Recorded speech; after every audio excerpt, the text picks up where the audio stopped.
Tigtigan Tarakan sa Betis, iba't ibang banda ang nag-perform. Kabilang na dito ang The Bard, $5 ang NAF Club o ang Nora Honor Fans Club. At ayon sa isang member ng banda, malaking pasasalamat nila na nakapag-perform sila sa Tigtigan Tarakan sa Betis. Kasi first time namin makatugtog sa street party, Tigtigan Tarakan Tindalan sa Betis, Bogo.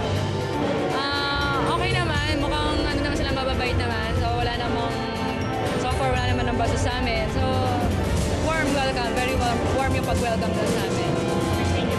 Every Thursday sa Pier 1 to 4 kami, sa Pasay, and Friday sa Baga Verde, sa Rojas Boulevard.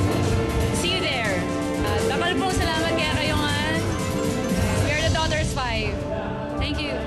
Thank you. Okay naman. At eksklusibong nakapanayam namin ang Nora Honor Fans Club. Ang NAF Club ay binubuo ni Ramco Sunulad bilang vocalist, Richard Mendoza sa lead guitar, Moises Santos sa rhythm guitar, Matt De Lara sa bass guitar at Michael Galura sa drums. Simple lamang ang kwento ng bandang ito.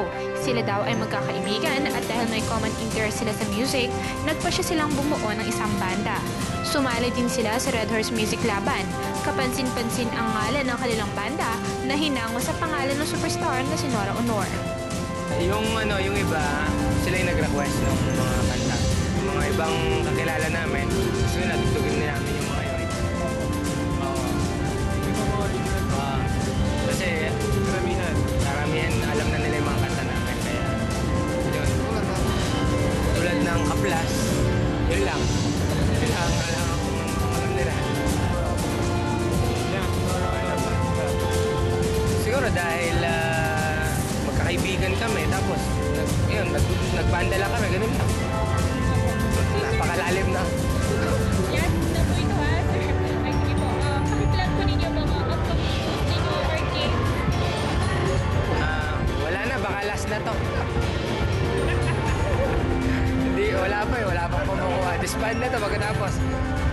Pagkatapos namin uminom, disband na kami. Pala si Moises Santos. Ako naman si Michael Galura. Ako pala si Ramco Sunulad. Ako si Matt. Richard Mendoza. Guys, sila yung Nora Honor Fans Club kung saan sila yung Guago Base at isa sila sa mga nag-perform sa Betis SMP9. Maraming salamat guys.